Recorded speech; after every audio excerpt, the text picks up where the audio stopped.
Hola, sean bienvenidos a la semana 35, en donde trabajaremos con la aplicación de escalas a distintos mapas, desarrollando algunas situaciones que suceden en nuestra realidad peruana. Es así que empezamos trabajando gestionando nuestra cuenca. Semana 35. Trabajaremos con ustedes, alumnos de tercero de secundaria. Es muy importante entender que trabajaremos la semana 35 y la semana 36. Para eso es necesario que primero entendamos el propósito de estas 2 semanas. Establecerás relaciones entre las características de las formas geométricas y las expresiones con dibujos y lenguaje geométrico. Emplearás estrategias y procedimientos para determinar el área y volumen de las formas geométricas irregulares y tridimensionales. Además, plantearás afirmaciones sobre las relaciones y propiedades que descubrirás entre los objetos y formas geométricas. Es así que empezamos este trabajo en esta semana 35. Conocemos la superficie de la cuenca del río de Piura. Es necesario entonces entender qué es una cuenca. Y para eso analizamos lo siguiente. Una cuenca es un espacio territorial delimitado por cadenas montañosas que lo separan de cuencas adyacentes, donde se concentran todos los ríos y arroyos que confluyen y desembocan en un punto de salida de la cuenca, que puede ser otro río, un lago o el mar. En estos territorios hay una interrelación e interdependencia espacial y temporal entre el medio geofísico, suelo, ecosistemas acuáticos y terrestres, cultivos, agua, biodiversidad, estructura geomorfológica y geológica, los modos de apropiación, tecnología y mercados, y las instituciones, organización social, cultura, regla y leyes. El Perú cuenta con 159 cuencas hidrográficas que conforman las vertientes del Pacífico, del Atlántico y del Titicaca. En estas 2 semanas conoceremos sobre la cuenca del río Piura. Veamos algo sobre la cuenca del río Piura. La cuenca del río Piura concentra un gran potencial de suelos aptos para la agricultura e importantes posibilidades para la generación de energía hidráulica en la costa norte del Perú. Sin embargo, afronta distintos problemas. Uno de ellos es el desborde del río Piura por efectos del fenómeno del Niño y otro es la contaminación de sus aguas. El actual manejo del agua, que abarca su captación, distribución y calidad, logra satisfacer solo el 81,2% de la población aledaña con abastecimiento de agua potable. ¿Cómo calcular cuánto mide la superficie de la cuenca del río Piura? Lo haremos a partir del mapa de la cuenca. Primero debemos tener en cuenta a qué escala está el mapa. Los mapas utilizan siempre una escala de reducción y la puedes encontrar representada en forma gráfica o numérica. Todos los mapas que nosotros podamos visualizar tienen esa característica, ¿no?, de tener una escala que nos va a permitir tener una proporción pequeña y lo podemos ampliar y tener su relación original. Analicemos entonces ese tipo de escalas, ¿no? Nos hablan de dos, una de forma gráfica y la otra de forma numérica, la escala numérica y la escala gráfica. ¿Qué es una escala? Bueno, es lo que nos va a permitir reducir una extensión grande a una extensión pequeña de forma proporcional. La escala es el factor de reducción que relaciona la medida real en el terreno y la medida en plano, en un dibujo. Por ejemplo, ahí tenemos nosotros distintas escalas para un cuadrado, donde de repente vemos el primer cuadrado que la escala es de 1 a 1, 2 centímetros de lado, y en el dibujo representa también 2 centímetros de lado. ¿Ok? Sin embargo, en la segunda expresión ya es distinto, la escala es 2 a 1. ¿Qué significa? Que ahí tengo el doble de lo real. Y en la tercera es lo contrario. La escala es de 1/2. ¿Por qué? Estoy representando a cada lado con la mitad del lado original. Tenemos en las escalas dos tipos, la escala numérica y la escala gráfica. ¿En qué consiste cada una? La escala numérica es una fracción que indica la relación entre la distancia entre dos puntos del mapa, numerador, y la correspondiente distancia en el terreno, denominador. O sea, primero es la relación, vas a representarlo la escala numérica en una fracción, en donde el numerador va a ser la distancia que tienes en el mapa, de un punto a otro punto. Y en el denominador viene a ser la distancia real que hay de ese punto al otro punto, pero ahí está de forma de conversión, ¿no? Por ejemplo ahí, 1 sobre 20, un veinteavo. El 1 vendría a ser la unidad, 1 centímetro que tienes en el mapa. Y 20 vendría a ser el tamaño real, 20 centímetros. O sea, 1 centímetro te representa 20 centímetros. Si tú tendrás 2 centímetros, te representará 40 centímetros.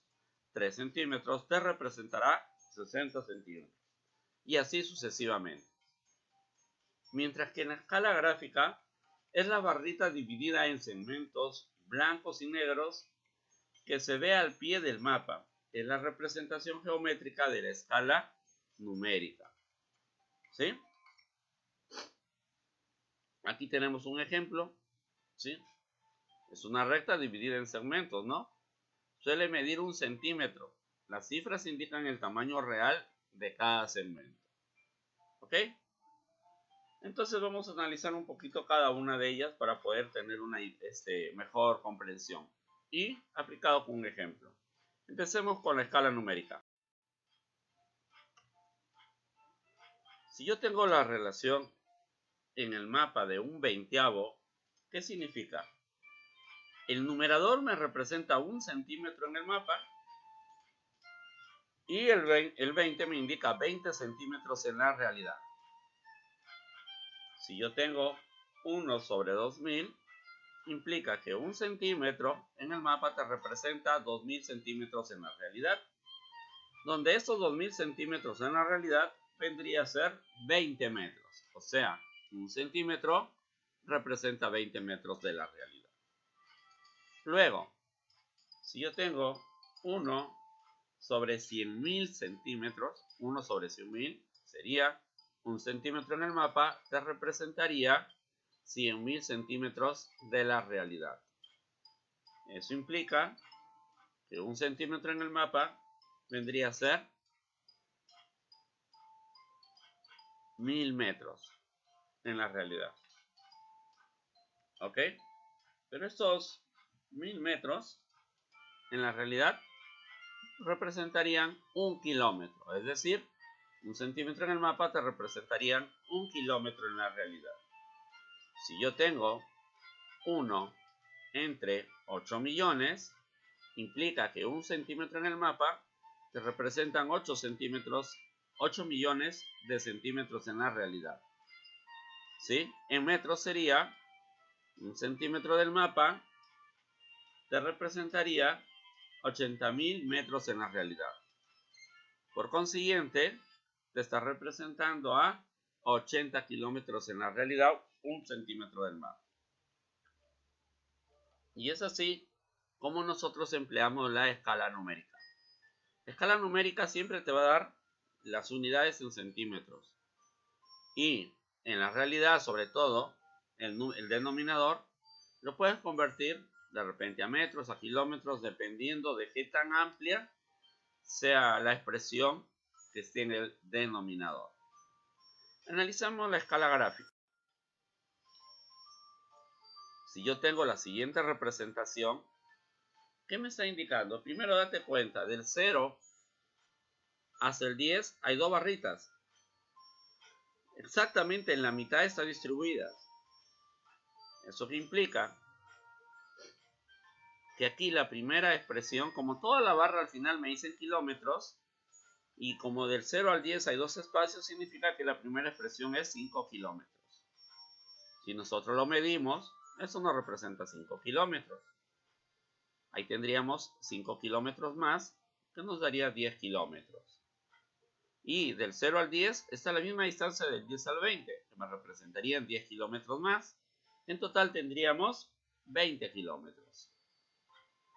Y esa misma distancia del 0 al 20 está del 20 al 40. Si nosotros lo medimos con una regla, voy a tener ahí, esa expresión me representaría en 20 kilómetros más, que tendría en total 40 kilómetros, del 0 al 40. Y vamos aumentando de 20 en 20 kilómetros. Entonces, ahí nos indica la escala gráfica. Medir generalmente aquí con la regla que está expresada generalmente en un centímetro. Un centímetro que equivale a 5 kilómetros, 2 a 10, 4 a 20 kilómetros, 8 a 40 kilómetros y así sucesivamente vamos empleando esta escala gráfica. Vamos a aplicarlo, ambas escalas, tanto la numérica como la gráfica, en el desarrollo en un mapa. Veamos la aplicación mediante un ejemplo.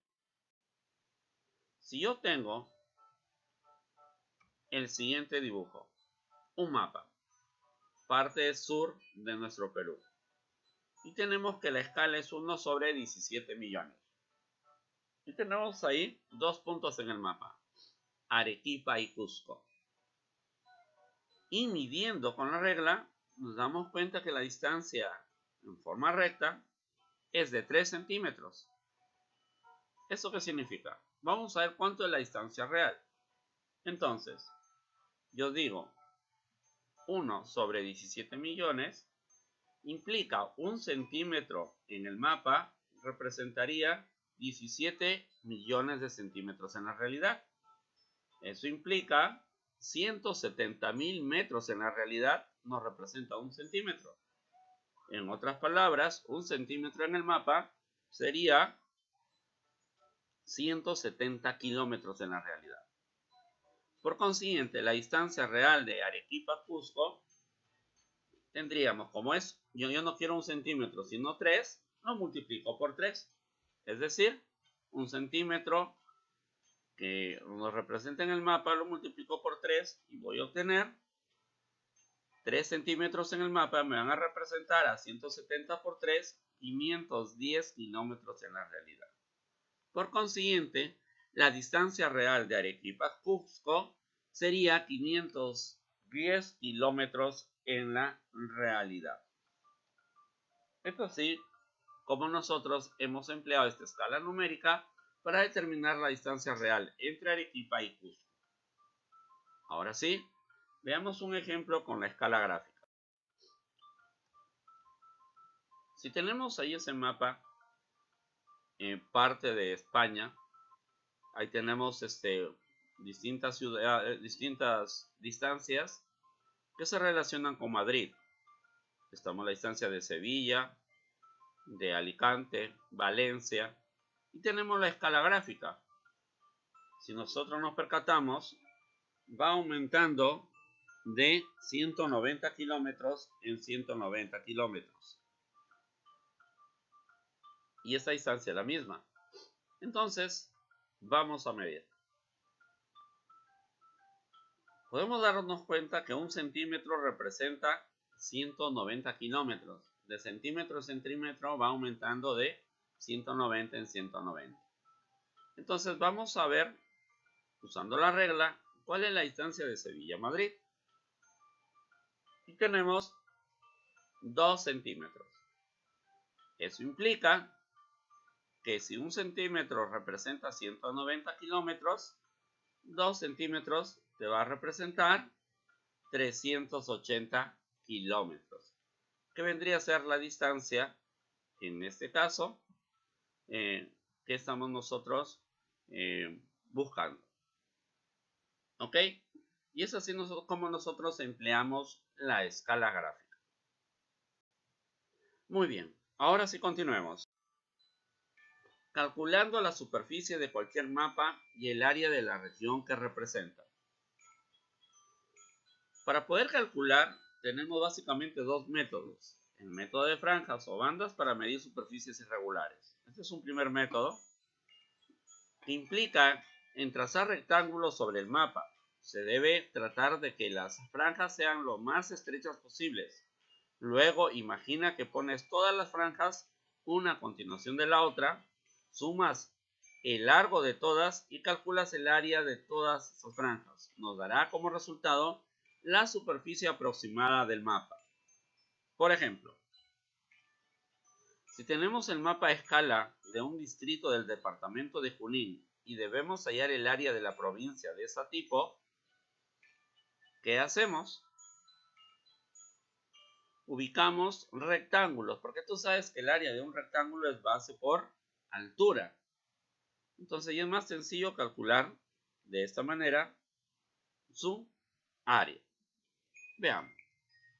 Si aquí la escala es 1 sobre 50.000, tendríamos que 1 centímetro de la realidad equivale a 50.000 centímetros en la realidad. 1 centímetro del mapa equivalería a 1 centímetro a 50.000 centímetros de la realidad. Es decir, a 500 metros. Es lo que me representaría 1 centímetro. Entonces, vamos a trazar las tiras rectangulares. ¿Sí? Ahí vamos trazando. De tal manera que ocupen casi todos los bordes de la región que estoy por calcular el área. ¿Sí? En toda la superficie tratamos de ocupar. Todos. ¿Ok? Y ahí hemos tenido 12 tiras rectangulares. 12 franjas. Y lo que vamos a hacer es medir la altura de cada una de ellas. Porque tienen que ser siempre respetando su misma altura. Y ahí tenemos que la altura es de 1 centímetro. Excelente. Ahora sí, veamos el largo de cada una de estas tiras rectangulares. 1 centímetro, de acuerdo a nuestra escala, equivale a 50.000 centímetros. Es decir, a 500 metros, ¿no? Entonces, empecemos. Vendría a ser medio kilómetro, 0,5 kilómetros. Entonces, analicemos. Primera tira mide 3,39 centímetros. La segunda mide 7,01 centímetros. La tercera mide 6,96 centímetros. Utilizamos en este caso nuestra regla para medir una por una. Y así determinamos la distancia de la cuarta tira, de la quinta, sexta, hasta llegar a la tira doceava, la cual mide 1,82 centímetros. Entonces nosotros tenemos ahí puros rectángulos y tenemos el largo, porque el alto ya hemos determinado que es de 1 centímetro. Y ese alto nos está representando 0,5 kilómetros, ¿sí?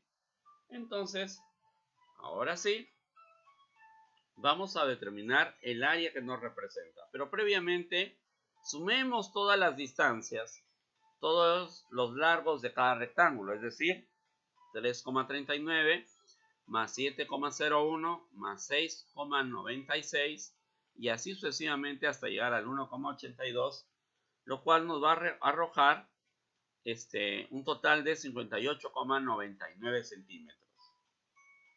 Pero, entendiendo que 1 centímetro equivale a 0,5 kilómetros, vamos a hacer una pequeña regla de 3 y vamos a expresar esta distancia en kilómetros.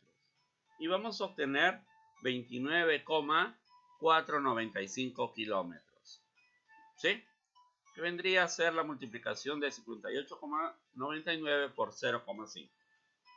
En función de esto, entonces, ya podemos determinar el área de la región que representa. ¿Sí? Tendríamos entonces un rectángulo, si unimos todos, tendríamos un rectángulo grande de 1 centímetro de altura que vendría a representarnos 0,5 kilómetros y de largo 58,99 centímetros, que nos representaría 29,495 kilómetros. Por consiguiente, el área de esta región estaría determinada por la multiplicación de largo por ancho, es decir, 1 por 58,99, pero vamos a multiplicarlo de acuerdo a las cantidades que representan en la realidad, es decir, 0,5 kilómetros por 29,495 kilómetros, obteniendo un área total de 14,7475 kilómetros cuadrados. Eso es lo que tendríamos entonces como área de la región que estamos analizando. Muy bien, Satipo. Ahora sí. Vamos a ver el segundo método para calcular esta área. Ojo que esta área es una área aproximada, ¿sí? Bastante aproximada a la realidad. Vamos a calcular la superficie, pero utilizando el método de la cuadrícula. Consiste en trazar una cuadrícula sobre el mapa. Si los cuadraditos son suficientemente pequeños, podemos obtener una medida aproximada de la superficie. Para calcularla, cuenta solo las cuadrículas que tienen más de la mitad de la superficie cubierta por el mapa. Entonces, si tenemos el mismo mapa, ¿sí?, de ese tipo, entonces vamos a determinar su área. Entonces, lo primero que vamos a hacer es trazar en todo el mapa la cuadrícula. ¿Ok? Y esta cuadrícula la vamos a dar de 1 centímetro de lado. Entonces, una vez que hemos trazado sobre el mapa la cuadrícula, ponemos puntos por todo el contorno, identificando a las cuadrículas que cubren más la mitad de la superficie en el mapa. Empecemos entonces. Voy ubicando estos puntos en cada uno de los cuadrados que tengan más de la mitad de la parte que está dentro del mapa. O de repente que está completa, ¿no? Voy a bordear toda la superficie. Ahí lo tenemos. ¿Sí? Entonces, una vez que he ubicado, voy a contar cuántos cuadrados estoy considerando dentro del mapa. ¿Sí? Empezando por la parte superior. Y empezamos a contar. 1, 2, 3, 4, hasta la parte final, que nos indica 66 cuadraditos que representan el área de este mapa. Entonces, lo que vamos a hacer una vez que hemos contabilizado cuántos cuadraditos hay, vamos a pintar todos esos cuadraditos. ¿Sí? Al pintar todos estos cuadraditos en el mapa de la provincia de Satipo, vamos a tener a esa estructura. Esa estructura ya no está de forma irregular, sino está dividida en cuadrados de 1 por 1. Entonces ahí, como en total tenemos 63 cuadraditos de 1 centímetro de lado, entonces ya podemos determinar el área. Determino el área de un cuadradito y lo multiplico por 63. Veamos. Tenemos 66 cuadrados. Cada uno tiene 1 centímetro de lado. Entonces, pero no te olvides que la escala era de 1 centímetro, representaba a 50.000 centímetros, que viene a ser 500 metros o 0,5 kilómetros. Entonces vamos a hallar el área de un cuadradito. Esta área de un cuadradito sería 0,5 kilómetros por 0,5 kilómetros, que obtendríamos 0,25 kilómetros cuadrados. Entonces, el área de la región que nos representa no es un cuadradito, sino son 63, que implica que el área de un cuadradito lo multiplico por 63, obteniendo un total de 15,75 kilómetros cuadrados. Es un valor bastante aproximado al que habíamos obtenido cuando hemos trazado el método de franjas o de bandas para medir el área también de la provincia de Satipo. Habíamos obtenido 14,7475 kilómetros cuadrados, bastante cercanos a ambos valores. Muy bien, en función de lo trabajado, ahora sí vamos a hacer la parte práctica. Vamos a aplicar escalas a diversas situaciones concretas. Veamos. Esa será la evidencia que presentarás esta semana, ¿sí? Es la primera parte de tu evidencia, lo que a continuación vas a tener que realizar. Considerando el mapa de la cuenca del río Piura, estima su área y explica cuál de los dos métodos estudiados te permite acercarte más a la medida real de la superficie de la cuenca. Utiliza la escala gráfica.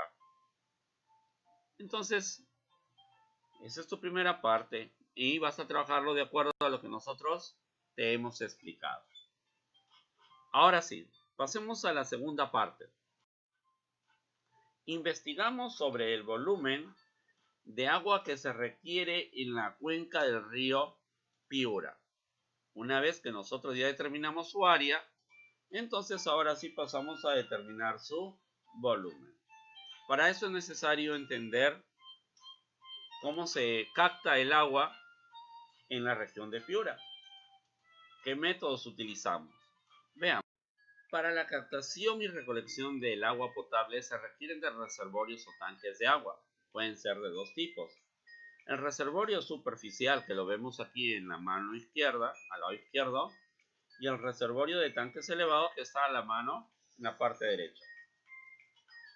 El reservorio superficial, construidos a nivel del terreno, se operan con sistemas de bombeo que permiten el ingreso y la salida del agua, mientras que el reservorio de tanque elevado se utilizan cuando el terreno es plano. El 18,8% de la población que habita en la cuenca del río Piura no cuenta con servicio de agua potable. Determina la cantidad de reservorios o tanques que se requieren para cubrir dicha necesidad, considerando la siguiente información para tu solución. Sedapal asegura que el peruano promedio consume hasta 163 litros de agua por día, pese a que la Organización Mundial de la Salud indica que serían suficientes solamente 100 litros diarios. Además, un tanque no se llena completamente, es decir, aproximadamente el 5% del volumen del reservorio o tanque no deben contener agua, ese espacio debe quedar libre. Entonces, con esta información, vamos a aplicar escalas a situaciones concretas. Analicemos. Servicio de agua potable y cantidad de reservorios o tanques. Si contamos con reservorios superficiales, ¿sí? Y lo vemos de manera frontal, ese tanque, vamos a tener el diámetro, este tanque es circular, una altura, ¿sí? Y tenemos pues el desarrollo, en este caso, de un cilindro, en donde en el cilindro, el área de la base vendría a ser el área del círculo, que sería pi por r cuadrado. El volumen, es decir, qué capacidad puede almacenar agua, está determinado por pi por r al cuadrado, el volumen, ¿ok? Y para esto vamos a considerar que pi es igual a r cuadrado por la altura. Para nuestro cálculo el valor de pi será 3,14.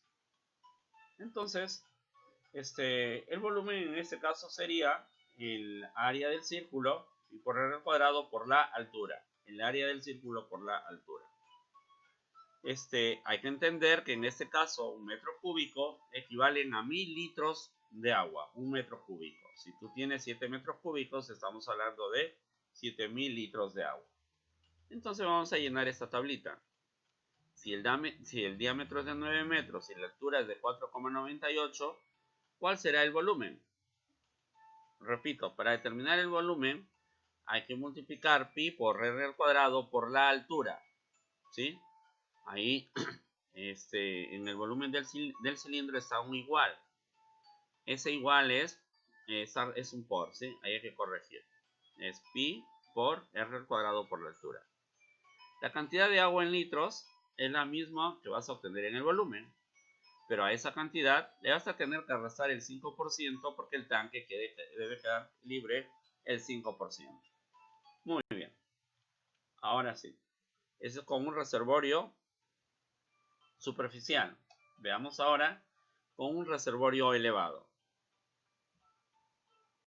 Si contamos con un tanque elevado en forma de cubo, es decir, la parte superior no sería de forma cilíndrica, sino en forma de un cubo, donde las aristas tienen la misma medida. Y nos arroja el siguiente gráfico. El tanque estaría a una altura de 1600 centímetros, es decir, 16 metros de altura, y tiene de lado el cubo 400 centímetros, es decir, 4 metros. Debemos recordar que el área de un cubo es lado al cuadrado y su volumen es lado del cubo. Aquí nos interesa el volumen. Y no te olvides que un metro cúbico equivale a 1000 litros de agua. Entonces, tenemos que el lado mide del cubo 4 metros, su altura es 4 metros.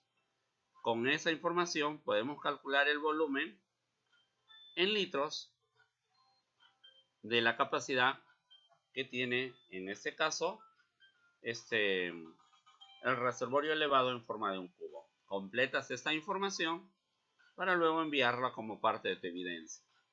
Pero además, también vamos a ver otro caso. Si cuentas con un tanque elevado, pero ya no en forma de cubo, sino de un cilindro, ¿sí? Tiene la misma estructura que el caso anterior.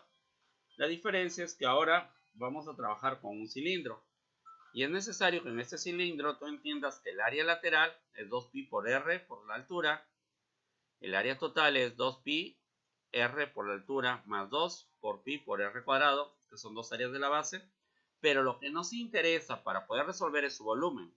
¿Cómo determino el volumen? Pi por r al cuadrado por la altura, como hace un momento te había indicado. ¿Qué necesitas? El valor de pi 3,14.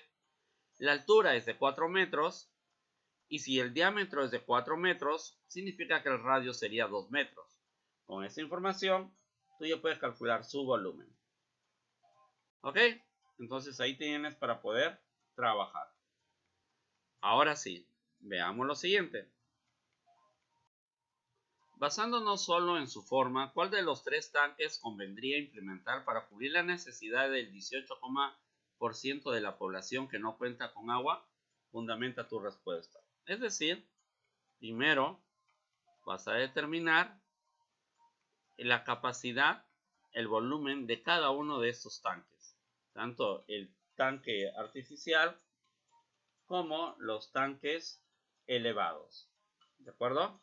Como los tanques elevados que hemos propuesto. Y eso es lo que tendrás que presentar como tu evidencia, ¿ok? Entonces en tu evidencia tienes que representar tres partes que a continuación te señalo. En esta semana 35, entonces tendrías que presentar estas evidencias, ¿no? Considerando el mapa de la cuenca del río Piura, estima su área y explica cuál de los dos métodos estudiados te permite acercarte más a la medida real de la superficie de la cuenca. De manera preferencial utiliza la escala gráfica. Y luego vas a determinar el volumen del reservorio superficial. Luego, el volumen de los tanques elevados, tanto de forma cúbica como de forma cilíndrica. Y en función a eso tomas la decisión de cuál de los tres tanques convendría implementar para cubrir la necesidad del 18,8% de la población que no cuenta con agua. Fundamenta tu respuesta. Para eso necesitas saber la capacidad del agua que se requiere en cada uno de estos tanques. ¿Ok? Se sobreentiende que aquel que tiene mayor capacidad será el que mejor te convenga. Ahora sí. En función de esto, desarrolla y envías tus evidencias. No te olvides también de trabajar tu formulario de Google que se te envía el día miércoles o el día jueves. Nos vemos. Hasta la próxima.